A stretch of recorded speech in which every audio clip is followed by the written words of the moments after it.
قصور میں بابا بلے شاہ کے عرس کی تقریبات جاری ہیں، تاہم پولیس نے سیکیورٹی کے نام پر غیر اعلانیہ کرفیو نافذ کر رکھا ہے، جس کے باعث زائرین کو شدید مشکلات کا سامنا ہے۔ پولیس نے تمام راستوں کی ناکہ بندی کر کے آنے والے زائرین کو دربار پر آنے سے سختی سے منع کر دیا ہے۔ وردی اور بغیر وردی 800 اہلکاروں کی تعیناتی نے شہریوں کو گھروں میں محصور کر کے رکھ دیا ہے۔ اس سلسلے میں ڈیوٹی پر تعینات پولیس اہلکاروں سے بات کی گئی تو انہوں نے بتایا کہ ثانیہ داتا صاحب کے بعد غیر معمولی انتظامات کیے گئے ہیں۔ دوسری طرف پولیس اور انتظامیہ نے میلے کے موقع پر لگائے گئے سٹالز اور جھولے ہٹا دیے ہیں، جس کے باعث لوگوں کو شدید مایوسی کا سامنا ہے۔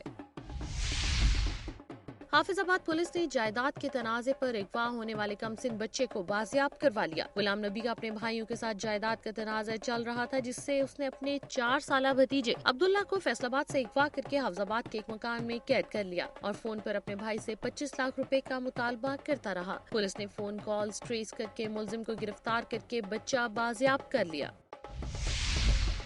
سرگودا کی تحصیل شاہپور میں بونگا بلوچاں کے سینکڑوں سیلاب متاثرین نے امداد نہ ملنے کے خلاف ریلی نکالی۔ بازوؤں پر سیاہ پٹیاں باندھے مظاہرین نے کمشنر آفس کے سامنے دھرنا دیا اور انتظامیہ کے خلاف شدید نعرے بازی کی۔ ان کا کہنا تھا کہ سیلاب سے ان کا سب کچھ تباہ ہو گیا، لیکن ضلع انتظامیہ کی نااہلی کے باعث وہ وزیر اعلیٰ پنجاب میاں شہباز شریف کی واضح ہدایات کے باوجود مالی اور طبی امداد سے محروم ہے۔ مظاہرین نے وزیر اعلیٰ پنجاب سے اپیل کی ہے کہ بونگا بلوچاں کو آفت زدہ قرار دے کر متاثرین کو وطن کارڈز جاری کیے جائیں۔ تمام موضع کے جو رقبہ ہے زرعی اراضی ہے وہ زیر آب آ چکی ہے، درجنوں مکان تباہ ہو گئے ہیں، لیکن افسوس کہ اعلیٰ حکام نے آفت زدہ قرار نہیں دیا۔ ہماری جناب وزیر اعلیٰ پنجاب اور تمام اعلیٰ حکام سے گزارش ہے کہ ہمارے گاؤں بونگا بلوچاں کو آفت زدہ قرار دیا جائے۔ انہوں نے غفلت کا مظاہرہ کرنے والے اہلکاروں کے خلاف کارروائی کا بھی مطالبہ کیا۔ کسان بورڈ کے زیر اہتمام ڈیزل اور بجلی کی قیمتوں میں اضافے کے خلاف کاشتکاروں کا پریس کلب ویاڑی کے سامنے احتجاجی مظاہرہ اور شدید نعرے بازی۔ تاجروں نے بھی مظاہرے میں شرکت کی۔ کسان بورڈ ملتان ڈویژن کے صدر حاجی محمد طفیل وڑائچ، مرکزی انجمن تاجران ویاڑی کے صدر ارشاد حسین بھٹی، جنرل سیکرٹری راؤ خلیل، کسان بورڈ ضلع ویاڑی کے صدر حاجی محمد نواز، کسان بورڈ بورے والا کے صدر محمد رفیق نظامی، ایڈوکیٹ قاضی محمد نواز، سیکرٹری جنرل ضلع وہاڑی میاں محمد افضل نے خطاب میں کہا کہ پانی کے حصول اور ڈیزل کے دیگر ذریعے استعمال پر کسان کا سب سے زیادہ معاوضہ لگ جاتا ہے۔ بھاری قیمتوں کی وجہ سے ٹریکٹر کے ذریعے زمین تیار کرنا مشکل ہو چکا ہے۔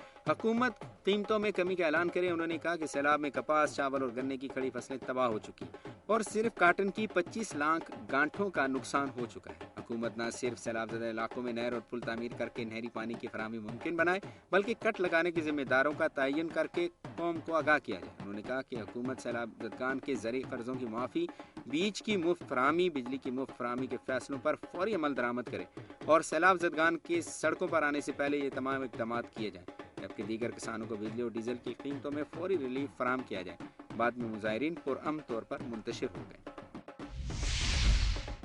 کالا باغ کے سنگلاخ پہاڑوں میں گرا اور دریائے سندھ کے کنارے واقع موزہ ونڈا، جس کے مکینوں کو دریائے سندھ کی بپھری موجوں نے در در کی ٹھوکریں کھانے پر مجبور کر دیا۔ کئی وقت کے فاقے، سامان کی بربادی، مکانات کی تباہی اور سخت گرم موسم کی سختیاں اور مختلف بیماریوں میں گرے یہ لوگ اب کھلے آسمان تلے بے یار و مددگار بیٹھے ہیں۔ واقعہ کی ممتاز سماجی شخصیت اور پاکستان مسلم لیگ نون کے صوبائی رہنما شیخ ندیم احمد کا کہنا ہے کہ آج یہ مصیبت ان پر آئی ہے تو کل ہم پر بھی آ سکتی اور یہ اللہ کا کرم ہے کہ اس نے ہمیں انسانیت کی خدمت کا موقع دیا۔ ان حالات میں بیرونی امداد پر تکیہ کرنے کے بجائے معاشرے کے ہر فرد کو اپنا دینی اور ملی فریضہ ادا کرنا چاہیے۔ شیخ ندیم نے بتایا کہ اس سے قبل چارسدہ اور پبی کے متاثرین کے لیے بھی امدادی سامان اس کیمپ سے روانہ کیا جا چکا ہے۔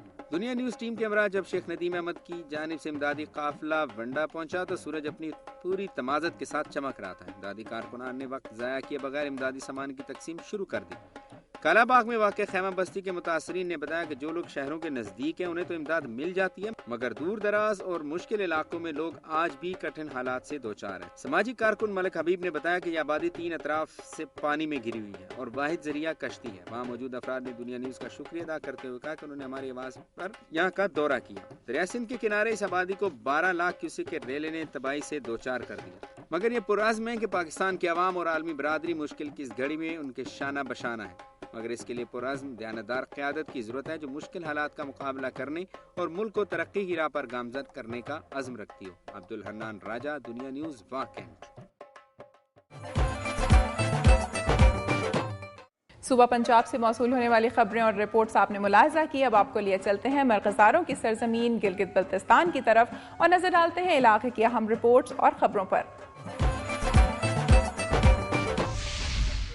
سیکیورٹی فورسز کا گلگت کے مختلف علاقوں میں سرچ آپریشن، 32 افراد گرفتار، لاکھوں روپے مالیت کا اسلحہ اور ہزاروں راؤنڈ برآمد کر کے اپنے قبضے میں لے لیے. گلگت میں جلاؤ گھیراؤ اور پرتشدد واقعات کے بعد وزارت داخلہ کی ہدایات پر شہر کو غیر قانونی اسلحہ اور دہشت گردوں سے پاک کرنے کے لیے سیکیورٹی فورسز نے مشترکہ سرچ آپریشن کیا. آپریشن کے دوران خودکار بھاری اسلحہ جن میں کلاشنکوفے، SMG رائفل، جدید بندوقیں، ہزاروں راؤنڈ اور جلاؤ گھیراؤ میں استعمال ہونے والی پاک آرمی کی وردیاں برآمد کر کے ملزمان کو گرفتار کر لیا گیا. حکام کے مطابق علاقے میں پائیدار امن کے قیام اور شر پسند عناصر کو پاک کرنے کے لیے آپریشن جاری رکھنے کا فیصلہ کیا گیا ہے اور حکومت کی رٹ کو چیلنج کرنے والے افراد کے ساتھ سختی سے نمٹا جائے. سرچ آپریشن بلا تفریق کیا جا رہا ہے اور ناجائز اسلحہ رکھنے والے جتنے بھی بااثر کیوں نہ ہو قانون سے نہیں بچ سکتے.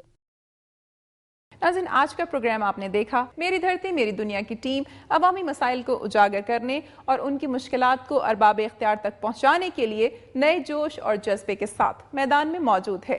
آج کے پروگرام میں جہاں ہم نے سیلاب کی تباہ کاریوں کا ذکر کیا، وہیں امدادی سرگرمیوں کے بارے میں بھی رپورٹس پروگرام کا حصہ رہیں. ناظرین، امید ہے آپ کو میری دھرتی میری دنیا کی ٹیم کی یہ کاوش پسند آئی ہوگی. پروگرام میں مزید بہتری کے لیے ناظرین آپ کا ساتھ ضروری ہے. اپنی تجاویز اور آرا کے لیے ہمارا ای میل ایڈریس نوٹ کر لیں، mdmd@duniatv.tv. پروگرام کا وقت ختم ہو رہا ہے. پھر حاضر ہوں گے عوامی مسائل کی نشاندہی کرتے رپورٹس کے ساتھ. اپنی میزبان امینہ خان اور میری دھرتی میری دنیا کی ٹیم کو اجازت دیجیے. اپنا بہت خیال رکھیے گا. اللہ حافظ.